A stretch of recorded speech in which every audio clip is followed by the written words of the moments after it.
Welcome everyone to another top 10, or I should say top bottom 10, because today we're counting down the top 10 worst Pokemon cards ever made. And this is all coming from the internet. Again, this is nothing from me. This is all based on what people have said over the passage of time over Pokemon cards. Now, before I get into today's top worst 10 Pokemon cards ever made, I just want to let you guys know, don't forget, we got membership options you could check out in the description down below, or just on that join button next to the subscribe button. They got awesome things for you guys for the channel, boost your chances of winning giveaways, giving you even more free Pokemon stuff in there. And the best part about it is it comes with some awesome stuff that limits other people not being able to do stuff on my channel, that gives you the opportunity to do it, whether it's stickers, badges, a plethora of other things. It's awesome, so check it out. And we got a merch shop that's also in the description down below.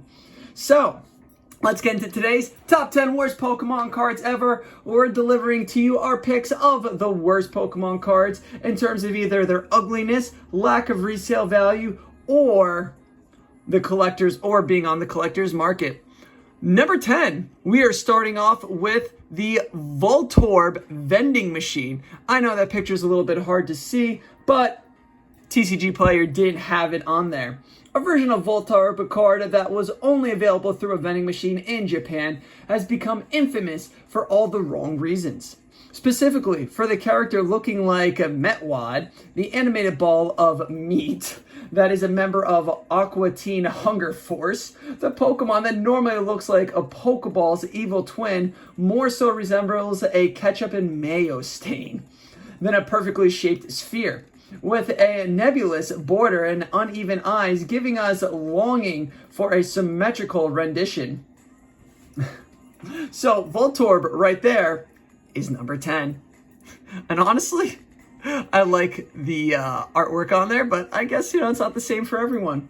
Number 9, we have Nintendo Power Pikachu E3 promo card. Now, this card is number 9 because the Pikachu promo card that came free inside the mass-produced, emphasis on the word mass-produced, Nintendo Power magazine in 1999 can be considered a case of mistaken identity.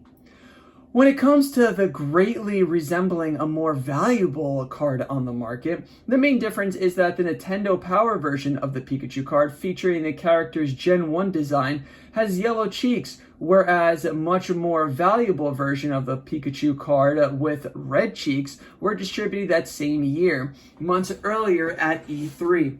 Other than that, the Pikachu card from Nintendo Power does represent a full reprint of the E3 card, including a golden E3 logo that can be seen on the lower right corner of the artwork.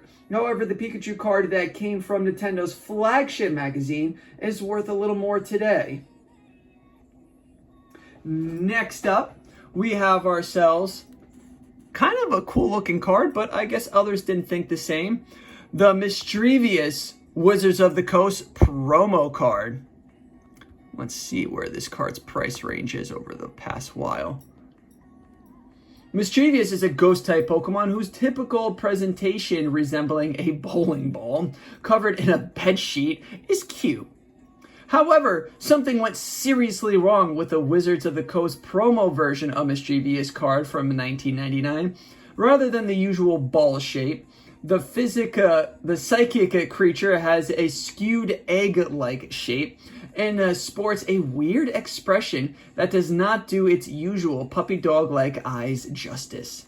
Not only that, but the card is not very valuable on the collector's market, with it being valued for less than $2 on TCG Player, as you can see in the picture as shown.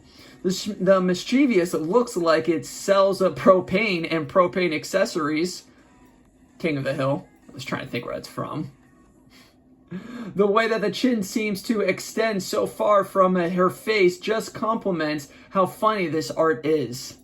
So, this Mischievous card didn't get all that many likes, but it is kind of comical how it looks. At number 7, we have Skunk Tank from Pokemon Rumble. Wrong game there. Skuntank isn't necessarily the most good-looking, pleasing Pokemon ever. However, the rendition from the Pokemon Rumble set is particularly baffling. The cards, which tie into a Nintendo Wii video game of the same name, were notoriously full of unappealing artwork. But Skuntank's indescribability, mass of polygonal purple and white takes the cake. One Reddit user I saw said, I can't say it how he said it because it was on a video, but it was like how they say, oh my god, like how they say it like that. Oh man, people are funny. Another card that boasts the double dishonor of looking goofy and having low monetary value is the next card coming up. And next card up is Brock's Onyx Gym Heroes.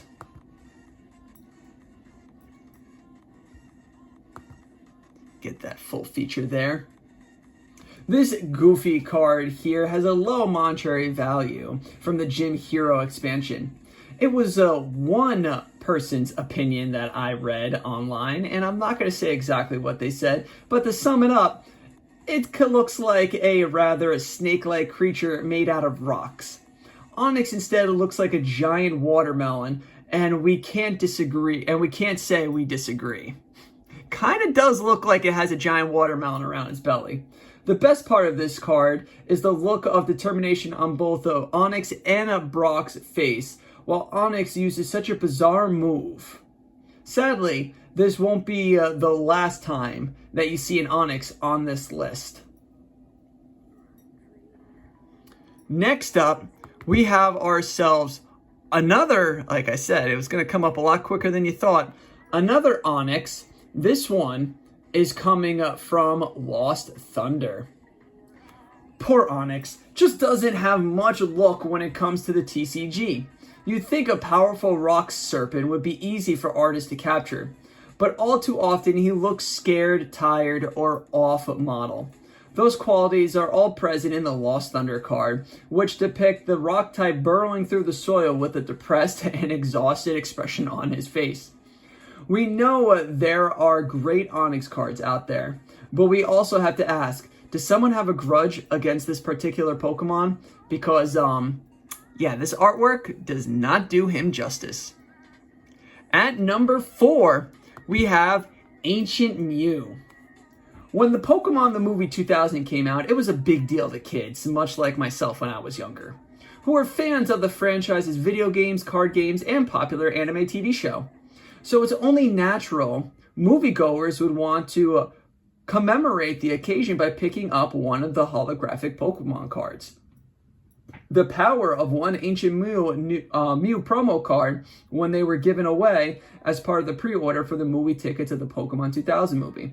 Although it looks nice, the card is unfortunately not worth nearly as much as its Japanese exclusive counterpart, but the international version still gets its mistaken as such by fans to this day, as Screen Rant pointed. The worldwide release of Ancient Mew was overproduced and was printed with cheap material. Despite its historical importance to the TCG, Ancient Mew is particularly worthless compared to other cards that have gone on to become very valuable. Internet is not kind. Next up at number 3 is kind of a shell shocker because I thought this card was a phenomenal idea, but I guess majority of people didn't. And that is Pikachu's promo Wizard of the Cursed Pokemon birthday card. You know what it is, the Pikachu birthday card.